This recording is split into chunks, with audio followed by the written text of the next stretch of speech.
Do you remember that this new escalation of tensions began with the April 22nd attack in which 26 Hindu civilian tourists were killed in Indian Kashmir, one of the worst attacks on civilians in the last 2 decades?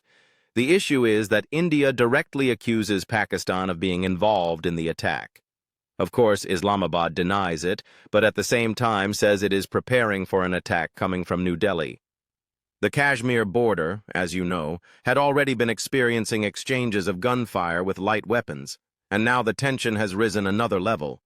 And folks, the crisis is already starting to affect the economy.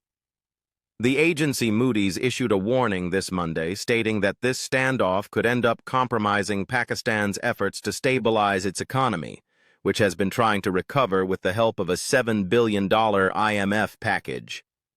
According to Moody's, a sustained escalation in tensions with India will likely weigh on Pakistan's growth and hinder the process of fiscal consolidation, which would delay the pursuit of macroeconomic stability.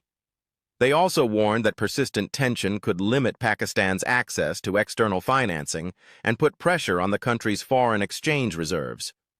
On the Indian side, New Delhi has reportedly asked the IMF to reassess the loans granted to Pakistan.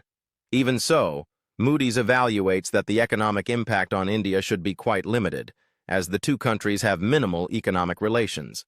But of course, an increase in defense spending could affect India's fiscal adjustment efforts, although it might also stimulate the economy by diverting state resources to the defense industry. Meanwhile, diplomacy is, of course, moving. The Iranian foreign minister is in Pakistan and is expected to visit India on Thursday. He said that Iran is willing to help both countries build greater understanding after the attack.